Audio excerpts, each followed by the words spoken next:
Alright, in this video I'm going to show how to make the UI logo, it's called helmet, and the midfield logo, because a lot of times you can use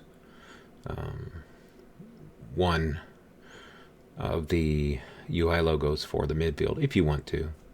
Some teams I do. I might have a different one for the midfield, but sometimes it'll be like the helmet that I use as a UI logo. But the best place, honestly, to look, if unless you have your own collection and you know you have a good idea of what logo you want to use, I usually just go to Google Images and then I'll search for a logo. And the best, since you're going to really need the logos to be transparent PNGs, they don't have to start that way, but when you're done and you want to use them in the game, they need to be. So I'll literally search for what I want. In this case, I'm just for the heck of it, because I love SpongeBob. SpongeBob PNG transparent. Usually when you type something into Images, it'll start giving you options. And because I've already searched for this, it's right here. But if not, just type PNG, and then usually that will be there, and it'll add transparent down here so you can select it. And then just find the one you want, and go to it and download it.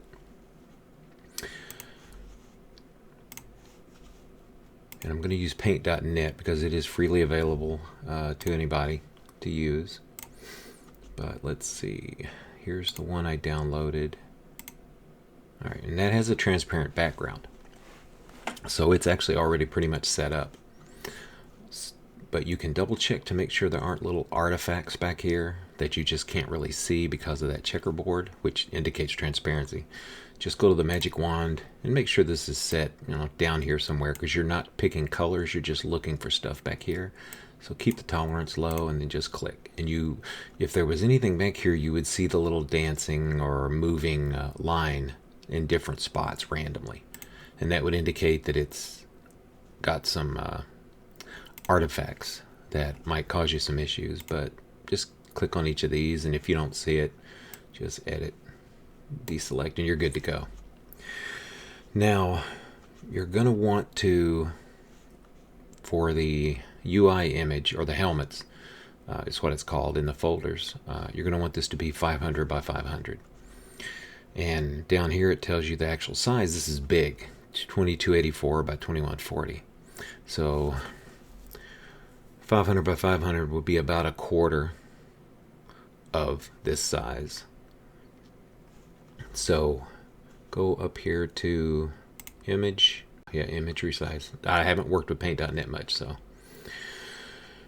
I haven't committed all this stuff to memory. So what we're going to want to do is choose resize, not canvas size. We'll use that in a minute, but right now we want to just resize the whole thing. So you click resize, and it's going to give you this. And you're going to want to do it by percentage, because percentage will do a nicer job of shrinking it. And it also, you can use this down here to make sure you're at the right percentage. So here, I've been using best quality. It looks good. I haven't tried these others out yet, so I'm not sure if super sampling is better than best quality.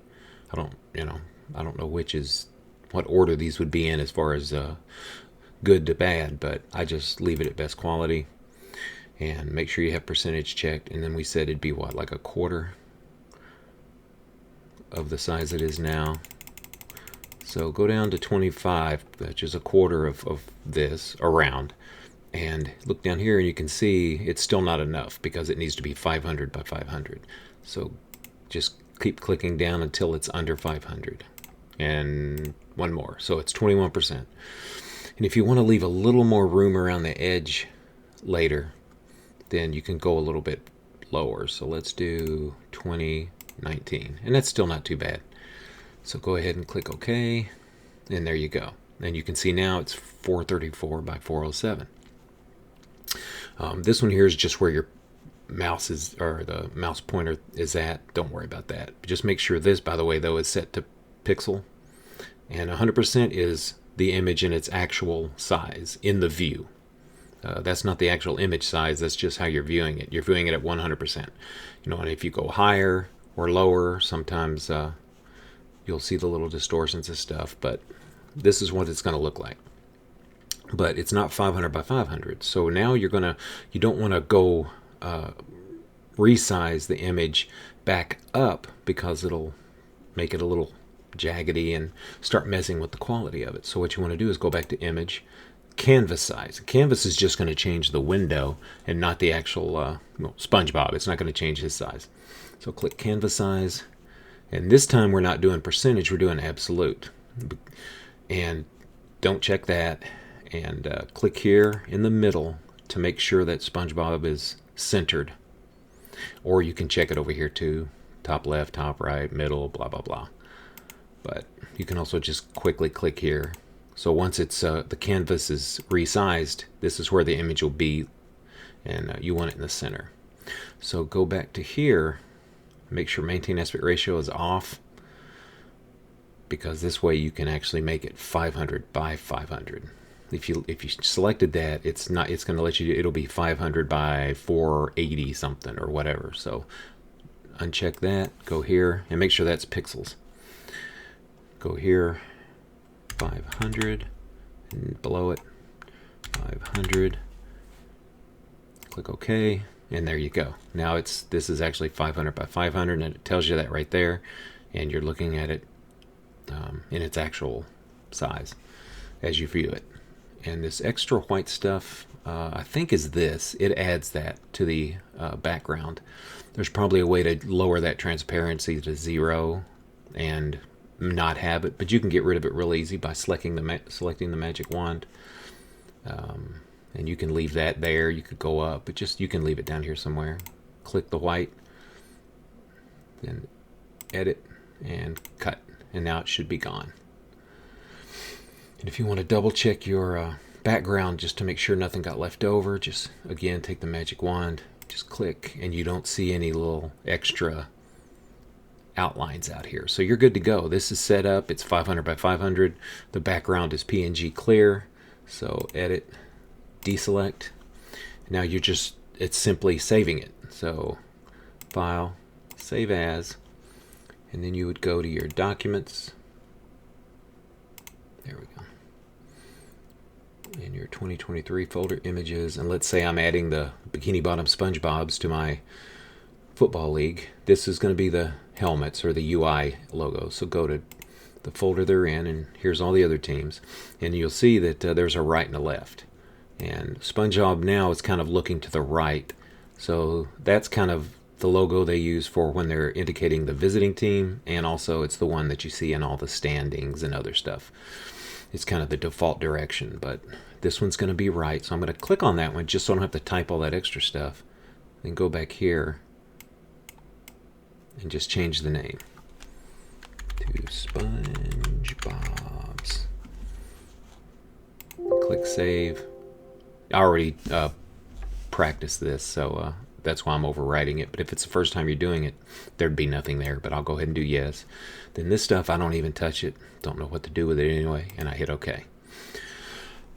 But now we want to make him face left, and that would be the logo that's usually used to indicate the home team. It's an American thing mainly, because I think in Canada and Europe they don't necessarily do that. In the US, usually the home team is visitors on the top, home team listed on bottom, or visitor on the left, home team listed on the right. So we want this to face left for the other one. So you go to image, flip horizontal, and that just faces him in the other. Some programs like Paint Shop Pro would call it mirror, but it just faces him in the other direction. So now you have the left. So make sure you do save as again, because this is a different image. Save as, and then find one that just says left, click on it,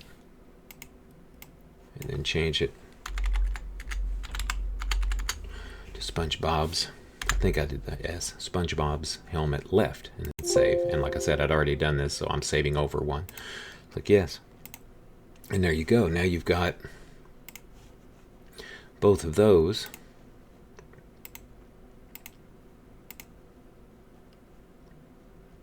helmets. There we go. And there they are. There's SpongeBob right and SpongeBob left. Now, if you were going to use one of these to make your midfield logo, you can, because a lot of times I'll just use a helmet as my midfield logo. Sometimes I'll use logos.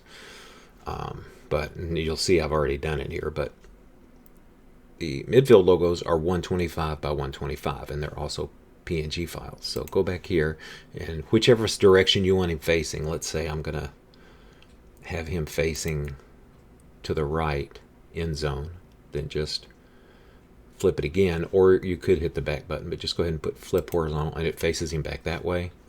But now you have to resize it again because you need 125 by 125, which I think is also a quarter of this, if my bad math is correct.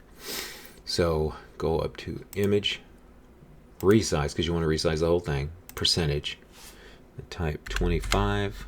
Yep, and it's exact 125, 125. So hit OK, and it is small, but there's 100%, so that's how it looks.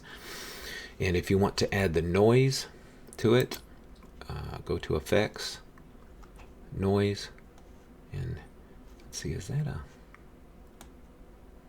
I have some of these effect are add-ons, but I'm pretty sure the noise is default with the program paint.net. So click add noise, and you can see that's what it looks like.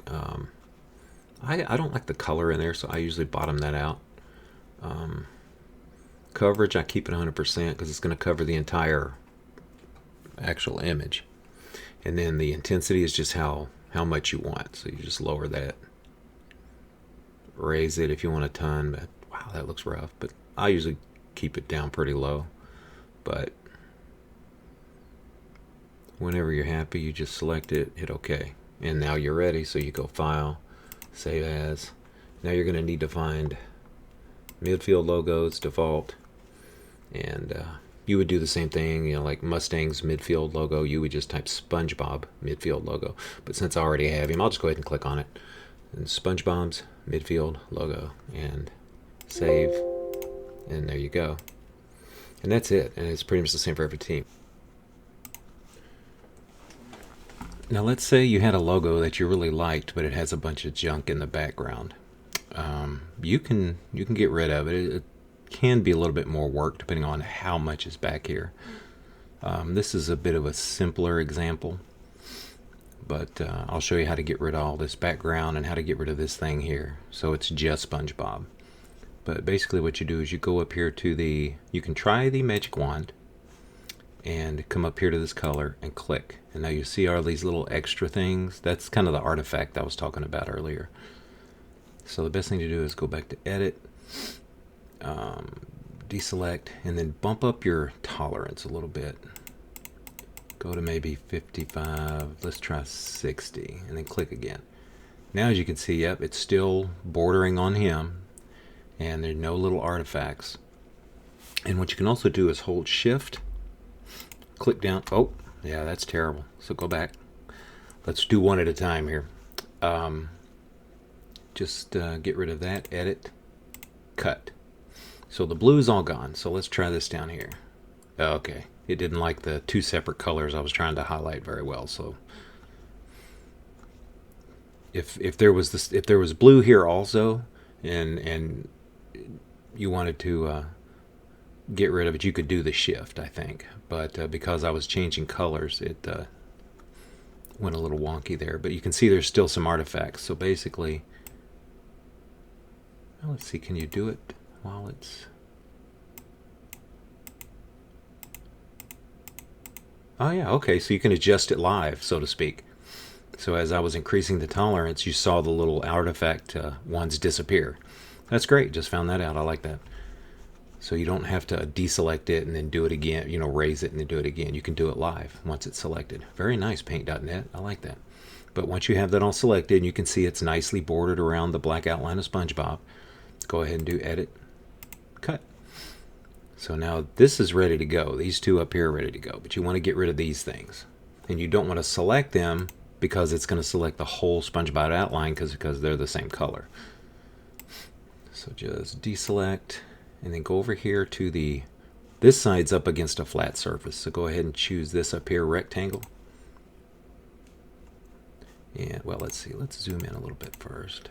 There we go.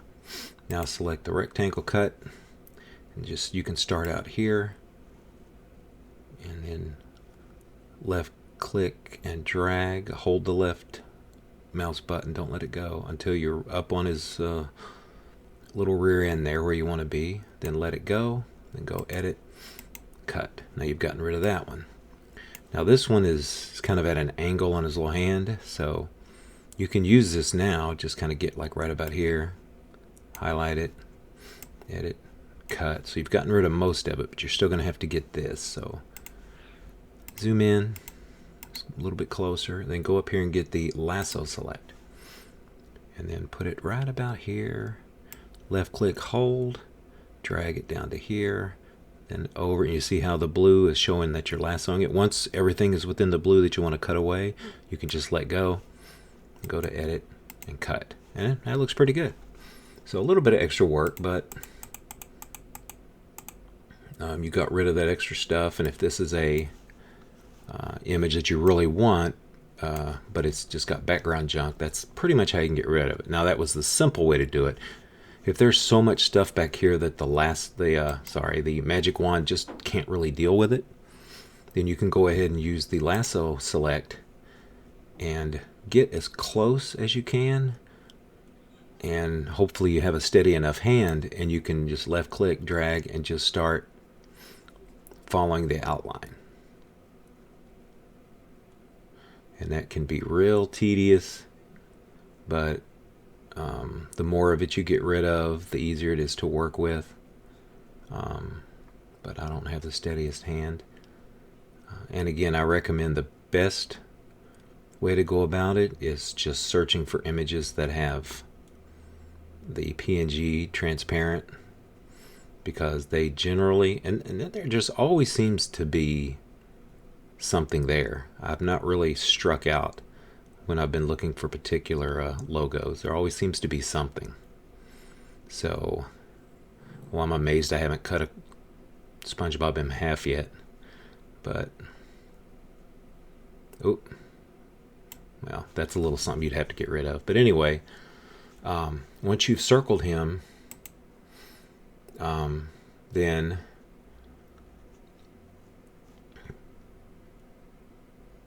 you could invert selection, and then edit, cut, and then whatever junk was out here that you needed to get rid of will be gone. So you just edit, and I should have edit. Let me backspace, undo. There you go. Sorry about that. Then hit edit, and then cut, and then whatever was here would be gone. You still have this outline to deal with. It may be possible that you can do the magic wand and kind of adjust the tolerance, and you can eventually select whatever might still be left up to his little outline. So it's a little more work. But if you have a logo that you really want, but it's got all kinds of junk in the background, that is another way to kind of work to get him cut out. It definitely takes a little bit longer. But like I said, if you can find it with the transparent PNG format, that's the best way to go about it.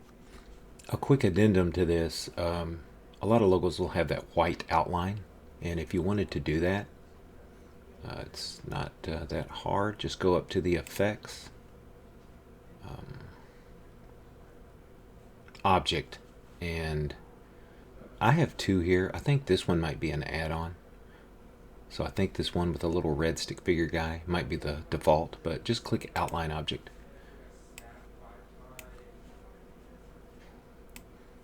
And whatever color is here is what color your outline would be. So let's say we want it to be white, either white or gray. Just slide these to the color you want, and you can see it right here. And then you can slide this to change the width, make it however wide of an outline you want. Softness, I don't really mess with it too much. I don't know if that has to do with anti-aliasing, but you can mess around with it if you want. But that's pretty much it. If you want to add an outline, you just select that under effects, object, outline object, and then just adjust these as you need them. You know, change the color to whatever color outline you want, and that's it. Real simple. Thanks.